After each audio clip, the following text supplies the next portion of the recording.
O Senhor esteja convosco. Proclamação do Evangelho de Jesus Cristo, segundo Mateus. Naquele tempo, os discípulos de João aproximaram-se de Jesus e perguntaram: por que razão nós e os fariseus praticamos jejuns, mas os teus discípulos não? Disse-lhe Jesus: por acaso os amigos do noivo podem estar de luto enquanto o noivo está com eles? Dias virão em que o noivo será tirado do meio deles, então sim, eles jejuarão. Palavra da salvação.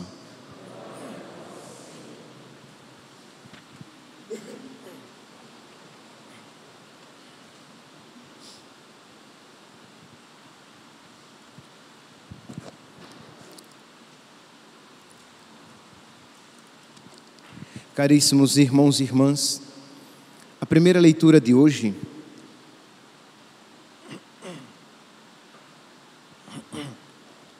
retirada do profeta Isaías, nos mostra uma palavra dura de Deus, que diz que não aceita os exercícios penitenciais, não aceita o jejum e as obras penitenciais praticadas pelo povo de então.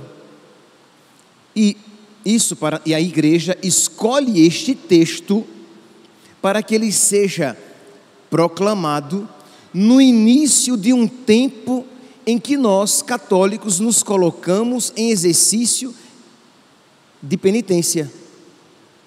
Então, existe uma finalidade. A igreja escolheu este texto para que fosse proclamado neste tempo.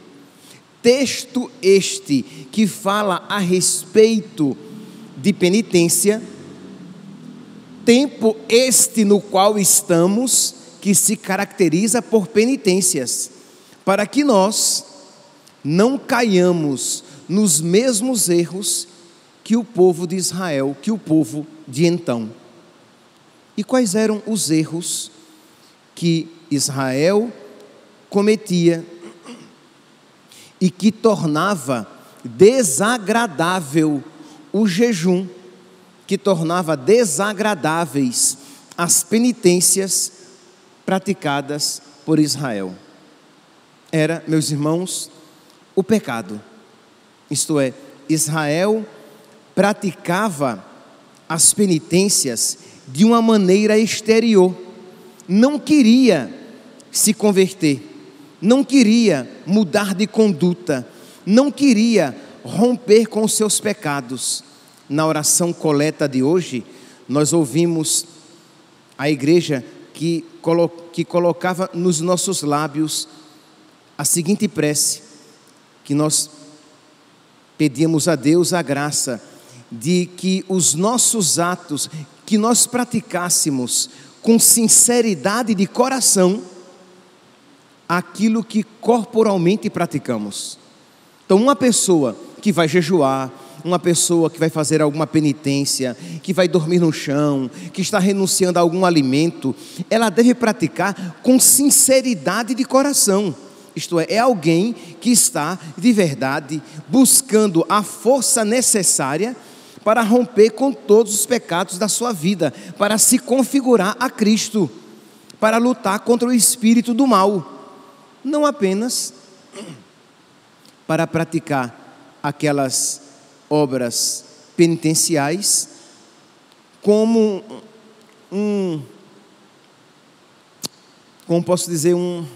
uma barganha com Deus. Isto é, eu faço essas penitências, eu jejuo, eu durmo no chão, eu ajudo os pobres, eu faço algumas orações, mas eu não mudo de vida, eu não largo aqueles pecados.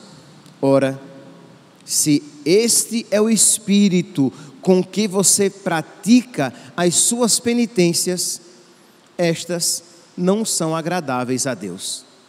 Diz aqui então: Assim fala o Senhor Deus: grita forte e sem cessar, levanta a voz como trombeta e denuncia os crimes do meu povo e os pecados da casa de Jacó. Os crimes e os pecados. Buscam-me cada dia. Imagine, estes mesmos que cometiam os crimes e os pecados, buscavam a Deus todos os dias. Nós poderíamos dizer, eram de missa diária, de terço na mão, de oração nos lábios, mas de um coração muito diferente do coração de nosso Senhor. E quando a igreja então escolhe este texto, é para nos advertir: cuidado, porque nós podemos cair num pecado semelhante, numa atitude semelhante. Nós participamos da missa, nós fazemos as nossas orações, nós parecemos homens e mulheres de igreja, de oração, mas se continuamos com os nossos hábitos velhos, com as nossas práticas antigas, com as nossas atitudes carnais, se nós não lutamos, se nós não lutarmos contra isso, as nossas obras serão meramente exteriores, que serão, não apenas não serão agradáveis a Deus, mas causarão ojeriza a Deus, nos tornarão insuportáveis a Deus, porque nada é mais insuportável a Deus do que um falso religioso, do que um hipócrita. Pois bem, então, buscam-me cada dia e desejam conhecer meus propósitos, como gente que pratica a justiça e não abandonou a lei de Deus.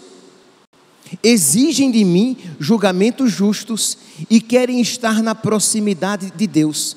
E perguntam: por que não te regozijaste quando jejuávamos e o ignoraste quando nos humilhávamos? E Deus responde: é porque no dia do vosso jejum tratais de negócios e oprimis os vossos empregados. É porque ao mesmo tempo que jejuais, fazeis litígios, confusões, brigas, agressões.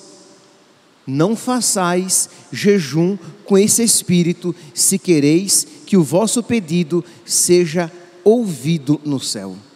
Então percebe, meus santos, que concomitantemente, ao mesmo tempo que nós jejuamos, que nós praticamos as nossas penitências,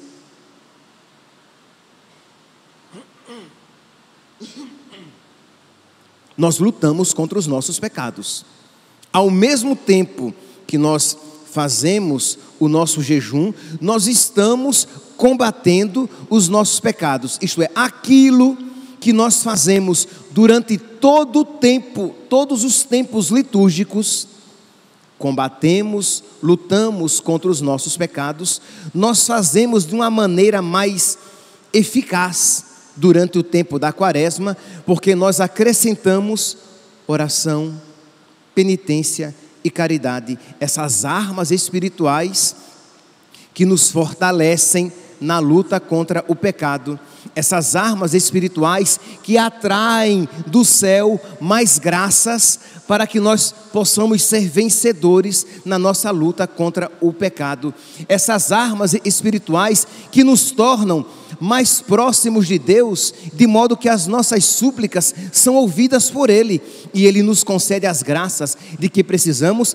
para que combatamos o pecado, porque essas obras, elas devem ser um meio para que nós vençamos o pecado, para que nós destruamos aquilo que existe do espírito mau nos nossos corações, para que nós rompamos, quebremos as cadeias que nos amarram, que nos aprisionam no pecado, para que nós retiremos as manchas e as deformações causadas pelo pecado, que nos desfiguram, para que nos tornemos mais semelhantes a Cristo. Mas essas práticas quaresmais, esses exercícios quaresmais, têm como finalidade a nossa divinização, a nossa cristificação, o aumento da nossa semelhança a Deus, de modo que as pessoas olhem para nós e vejam aquele que habita em nós. Entende? Então, esta é a finalidade. Mas lembrando, meus santos, que não se faz jejum de pecado. A luta contra o pecado acompanha todas as nossas penitências, mas o pecado em si não é objeto da nossa penitência. Por exemplo, durante o tempo da quaresma, eu não vou falar mal da vida alheia. Não, meu santinho. Não falar mal da vida alheia é um pecado. E como pecado, você deve renunciar durante a vida toda, não como uma penitência quaresmal. A penitência quaresmal é algo bom, que você se abstém por amor a Deus, para ensinar a sua natureza humana, a sua alma a renunciar, porque nós somos crianças mimadas, né? Nós não gostamos de renunciar nada. Então, quando nós, por amor a Deus e fortificados pela graça de Deus, nós abandonamos algo lícito como penitência, nós estamos nos ensinando e nos fortificando a renunciar às coisas ilícitas, a ter força para renunciar às coisas ilícitas. Então você, no jejum, na penitência, você renuncia a algo lícito, algo bom. Então, durante o tempo da quaresma, eu não vou, por exemplo, comer açúcar. Durante o tempo da quaresma, eu não vou tomar café. Durante o tempo da quaresma, eu não vou assistir nada, nenhuma série no computador. Mas eu estou pressupondo que as séries a que você assiste são lícitas.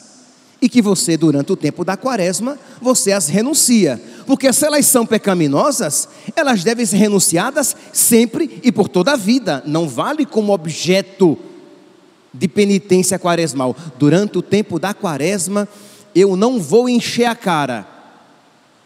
Olha, beber não é pecado, encher a cara é pecado. Então isso não vale como penitência quaresmal. Durante o tempo da quaresma, eu não vou trair a minha esposa. Quer dizer então que quando Cristo ressuscitar, você vai voltar a trair a sua esposa? É isso que você está dizendo? Percebe que não tem lógica. Então a luta contra o pecado deve acompanhar todas as nossas penitências, para que as nossas penitências, para que as nossas obras quaresmais sejam agradáveis a Deus, e para que delas, das obras quaresmais, eu retire a força necessária para combater com mais afinco e mais eficácia os pecados na minha vida. Então, existe uma inimizade com o pecado que acompanha a prática das obras quaresmais. E esta mesma prática me concede força e a graça de uma maior inimizade com os pecados. Isso vai me tornando cada vez mais agradável a Deus. E isso vai tornando cada vez mais agradáveis a Deus as nossas penitências. Então vamos lá, meus santos. Nós estamos ainda no início da quaresma. Então você pode ainda pensar: será que as penitências, os propósitos escolhidos para observar durante o tempo da quaresma, será que são propósitos lícitos, propósitos adequados? Primeira pergunta. Segundo, será que eu os estou observando de uma maneira adequada? Porque pode ser que você tenha escolhido propósitos excelentes. Então, sei lá, você está como propósito quaresmal acordar cedo para vir à missa, ou acordar cedo para rezar com o Frei Gilson ou o Instituto Hesed. Ótimo, propósitos muito bons. Mas você está concomitantemente lutando contra os seus pecados?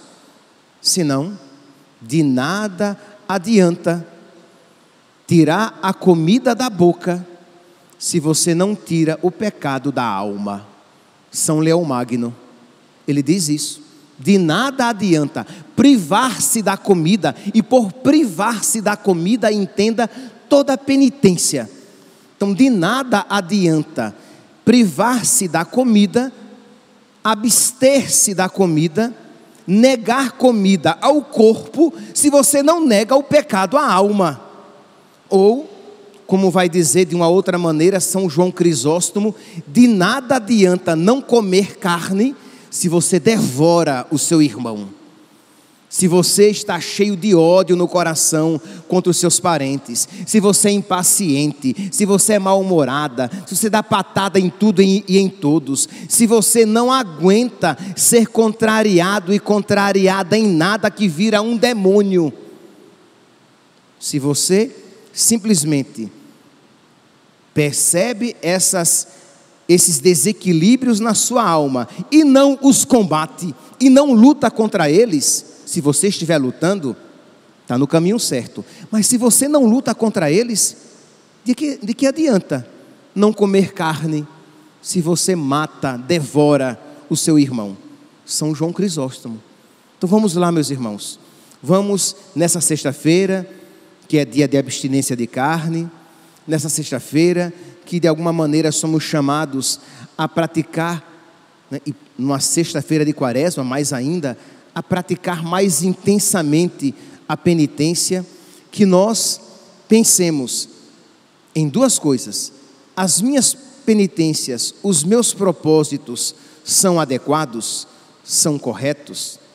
Segunda pergunta: eu estou praticando corretamente os propósitos corretos a que eu estou me submetendo?